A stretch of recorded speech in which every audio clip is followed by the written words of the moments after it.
una ciudad mágica arrasada por un ejército de muertos, y una ciudad real que resistió el infierno durante 900 días. Quel'Thalas, el reino brillante de los altos elfos. Leningrado, la joya cultural de la Unión Soviética.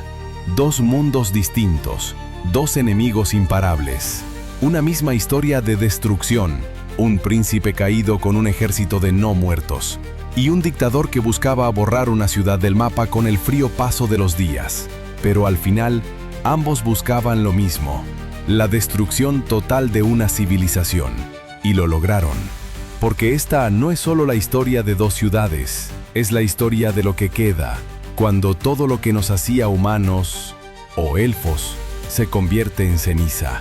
Esto es Todo Mal, pero con historia. Warcraft nos mostró la destrucción de Quel'Thalas como una tragedia épica. Un reino dorado arrasado por el príncipe que juró protegerlo, el símbolo de una civilización antigua devorado por la oscuridad. Saludos, caballero de la muerte. Pero, en nuestro mundo, algo así ya ocurrió. Entre 1941 y 1944, la ciudad de Leningrado fue rodeada por tropas nazis. Sin escape, sin comida, sin esperanza. No fue un ejército de muertos. Fueron hombres reales, con uniformes, órdenes y hambre de poder. Durante 872 días, la ciudad resistió lo que parecía imposible: el hambre, el frío, el silencio y la indiferencia del mundo exterior. Quel'Thalas cayó en una semana. Leningrado resistió casi 3 años. Pero en ambas historias, el enemigo no buscaba una simple victoria. Buscaba algo más: quebrar la voluntad. ¿Cómo se destruye un reino? ¿Qué pasa cuando una ciudad decide morir de pie en lugar de arrodillarse? Hoy vamos a mirar dos asedios, uno de fantasía, otro muy real. Puede parecer absurdo comparar una ciudad fantástica con una real, pero ¿acaso la fantasía no nace de la historia? En Quel'Thalas, las elfas forestales protegieron su tierra con magia milenaria. En Leningrado, las mujeres lo hicieron con palas, diarios y esperanza. En ambos casos, sus enemigos eran más grandes, más fuertes, más numerosos. Pero lo que estaba en juego no era solo el territorio. Era su cultura, su identidad, su derecho a seguir existiendo como ellos mismos. Por eso vamos a analizar estas dos tragedias juntas, no para buscar coincidencias superficiales, sino para entender cómo la historia, real o inventada, nos habla de lo mismo: el colapso de un mundo desde adentro. Quel'Thalas no era simplemente una ciudad, era la encarnación de un pueblo que se creía inmortal, una civilización que había sobrevivido a la caída de los elfos nocturnos, al colapso del imperio de Arathor y a guerras contra orcos y trolls. Para ellos la historia no era una amenaza, era una lección que ya habían superado. En el centro de todo, el Pozo del Sol no era solo una fuente de poder, era lo que les daba identidad, su magia, su arquitectura, su longevidad, su arte. Sin el pozo, no eran nada. La cultura élfica estaba impregnada de perfección. Perfección en el lenguaje, perfección en la magia, perfección en el aislamiento. ¿El precio? El resto del mundo se volvió irrelevante para ellos. Cuando el azote apareció en los reinos humanos, Quel'Thalas no intervino. Ni un soldado, ni un mensaje, ni una ayuda. Porque creían que el mal del mundo jamás cruzaría sus fronteras. Pero el mal no siempre golpea la puerta, a veces derriba el bosque entero. El azote fue sistemático, rompieron los escudos arcanos, infectaron los bosques, usaron a los caídos como armas. Para los elfos esto no era una batalla, era una herejía viviente. El rey anciano pero orgulloso no huyó. Enfrentó a Arthas en combate y murió por su tierra. Pero su sacrificio ya era demasiado tarde. La caída de Quel'Thalas no fue solo militar, fue cultural, fue simbólica. Una civilización tan antigua que no pudo adaptarse a un nuevo enemigo. Porque el aislamiento que los protegió por siglos también los dejó solos. Y en cuestión de días, la joya élfica de Azeroth se convirtió en ruina. En 1941, Leningrado era una de las ciudades más grandes y cultas de Europa. Más de 3 millones de personas vivían entre museos, bibliotecas, teatros y calles llenas de historia. Era la capital cultural de la Unión Soviética, la ciudad de los poetas, de los músicos y del hielo. Pero la belleza no detiene a los tanques. En junio de ese año, Hitler lanza la Operación Barbarroja, una invasión masiva contra la Unión Soviética, y en septiembre, Leningrado está completamente rodeada. Por el sur las tropas nazis, por el norte el ejército finlandés. Nadie entra, nadie sale. Empieza el asedio más largo del siglo XX. 872 días de encierro, de hambre, de invierno. Durante ese tiempo la ración diaria de pan llegó a ser de 125 gramos por persona. La mitad del pan era harina, la otra mitad, acerrín, papel, cartón. El invierno de 1941 fue brutal. Más de 600,000 personas murieron solo en ese primer año. En total, murieron entre 800,000 y 1.200.000 personas. Más que Hiroshima, Nagasaki y Dresde combinadas. La gente hervía cuero, comía pegamento, papeles y sí, también comieron a otros. Tania Savicheva tenía 11 años. Escribió un diario. Sus frases eran cortas, secas, devastadoras. Murió mamá, murió mi hermana, murió el tío, quedé sola. Pero incluso en medio del infierno, la ciudad no se rindió. Músicos desnutridos organizaron conciertos. Los teatros siguieron con obras. Los niños tomaban clases en sótanos. Se imprimieron libros y se escribieron poemas. Porque en Leningrado, la cultura era también una forma de resistencia. El asedio terminó el 27 de enero de 1944. La ciudad no celebró, solo lloró. Habían resistido, pero lo habían perdido todo. Resistieron sin magia, sin murallas encantadas, sin ejércitos de elfos. Resistieron con hambre, con palabras y con valor. Y por eso, Leningrado no fue solo una ciudad. Se convirtió en leyenda. Que el Talas cayó en cuestión de días. Leningrado resistió casi 3 años, pero las dos ciudades se rompieron. Y no me refiero solo a sus murallas, sino a algo más profundo, a su alma, a lo que las definía. Cuando Artas cruzó el último umbral de Luna Argenta, la capital élfica ya era un cadáver, y aún no lo sabían. Los bosques sagrados habían sido incendiados, las barreras mágicas destruidas, los cuerpos profanados y reanimados por la plaga. El rey Anasterian Sunstrider se negó a abandonar su trono. A pesar de su edad, a pesar de saber que no había vuelta atrás, desenvainó su espada y fue al encuentro de Artas, solo. La batalla fue breve, pero simbólica. Anasterian no murió como un estratega, murió como un símbolo. El último bastión del orgullo élfico, quebrado en silencio. Con su muerte cayó también la línea real de los altos elfos.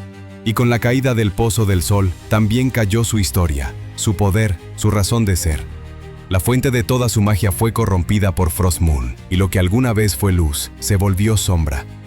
Silencio, desesperanza, que el Talas ya no era un reino. Era una advertencia de lo que pasa cuando se cree que el pasado es suficiente para defender el presente. Y mientras el mundo de fantasía caía en ruinas, en el mundo real otra ciudad moría lentamente. Leningrado.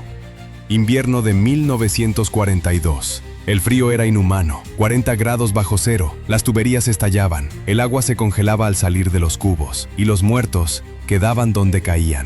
Los cuerpos ya no se enterraban, el suelo estaba demasiado duro y no había fuerza suficiente. Los vivos los arrastraban en trineos, por las calles, como si fueran leña. El pan era racionado, 125 gramos por persona. Y no era pan, era una masa gris de harina con cartón, acerrín y tierra. El Estado registró más de 100.000 muertes en ese solo mes. Pero los números reales eran más altos, mucho más altos, porque nadie contaba a los que simplemente desaparecían. Las familias completas se apagaban en silencio. Los apartamentos estaban llenos de cuerpos que nadie podía sacar, porque nadie quedaba. Y sin embargo, la ciudad no se rindió. No se rindió con armas, ni con escudos. Se rindió con palabras, con canciones, con memoria. El 7 de marzo de 1942, mientras la ciudad aún estaba sitiada, la orquesta de Leningrado interpretó la Séptima Sinfonía de Shostakovich. Los músicos estaban desnutridos. Algunos apenas podían levantar el arco del violín. Otros murieron antes de terminar los ensayos y fueron reemplazados por soldados heridos. Pero la sinfonía se tocó y fue transmitida por altavoces. Durante el sitio de Leningrado no solo murieron personas, también desaparecieron casi todos los gatos de la ciudad. La población los comió en los primeros meses de hambre extrema. Era sobrevivir o morir. Pero eso trajo otra consecuencia, una plaga de ratas. Cuando terminó el cerco en 1944, no quedaban gatos en Leningrado, y las ratas tomaron el control de calles, almacenes, hospitales, bibliotecas. La ciudad apenas comenzaba a respirar de nuevo, y ya enfrentaba otra amenaza. ¿La solución? El gobierno soviético organizó un contingente de gatos, traído desde Siberia. Trenes completos llegaron desde Tyumen, Irkutsk y otras ciudades del este. Cientos de gatos fueron transportados como ayuda estatal, y cuando llegaron, se convirtieron en los nuevos defensores invisibles de Leningrado. Ambas ciudades colapsaron, pero una fue arrasada, y la otra resistió mientras moría. Porque resistir no siempre significa ganar. A veces resistir solo significa seguir, aunque no quede nada. Y esa es la diferencia.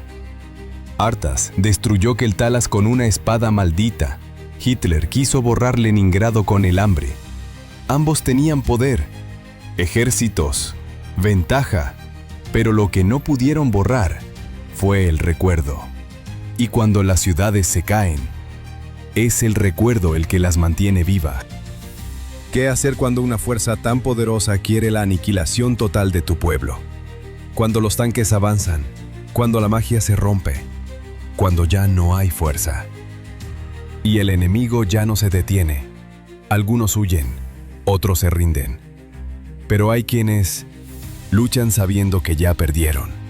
Eso fue lo que hizo Silvanas y el Ejército Rojo General de los Forestales de Keltalas, guardiana de sus bosques dorados, campeona de su pueblo.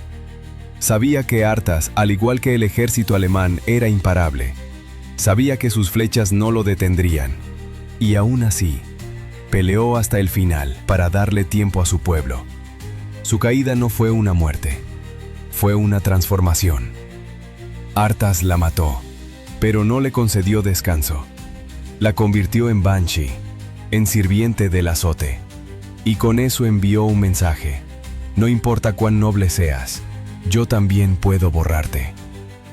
Leningrado tampoco fue borrada, solo cambió para siempre. ¿Quién perdió realmente? Si medimos en cuerpos, Leningrado perdió. Si medimos en ruinas, Keltalas también. Ambas ciudades fueron reducidas a cenizas. Ambas civilizaciones fueron quebradas. Ambos pueblos cambiaron para siempre. Pero lo que importa no es solo lo que quedó en pie, sino lo que quedó en la memoria. Leningrado no fue conquistada, no fue borrada del mapa. Y aunque fue rota, se reconstruyó, con dolor, con cicatrices, con duelo.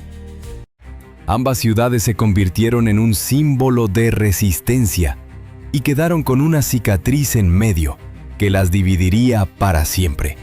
Una cicatriz en la memoria de sus pueblos, una cicatriz en la historia, una cicatriz para recordar.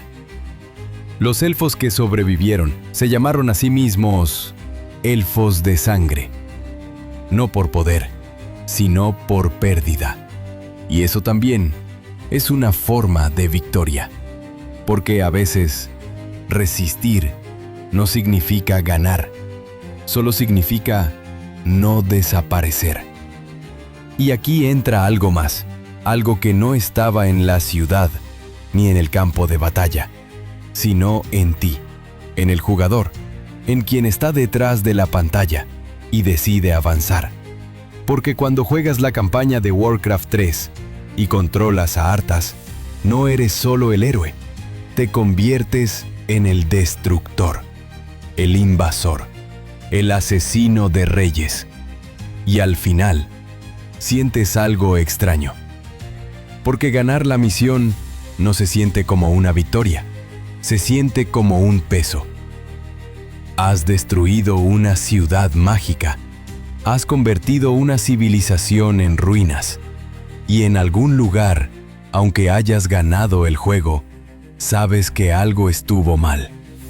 Eso es lo que hace poderosa esta historia, ese desequilibrio, ese eco, porque te obliga a preguntarte, ¿qué tan lejos estás dispuesto a llegar por cumplir una misión? ¿En qué momento deja de ser estrategia y empieza a ser horror? ¿Cuántas veces has seguido órdenes sin cuestionar lo que destruyes? ¿Qué sentiste al jugarlo? ¿Y si fuera real, lo harías? ¿Y si sentiste culpa, pena o vacío al terminar esa campaña? Cuéntame qué sentiste abajo en los comentarios. Entonces el juego no solo te mostró una historia, te la hizo vivir, porque esa es la verdad detrás de todo esto. No hay asedio sin un atacante, no hay ruina sin un dedo que confirme la orden. Gracias por ver hasta el final. Si esta historia te conmovió y te gustó, te invito a suscribirte y seguir explorando más videos en nuestro canal para ver más historias como esta. Esto es Todo Mal, pero con historia.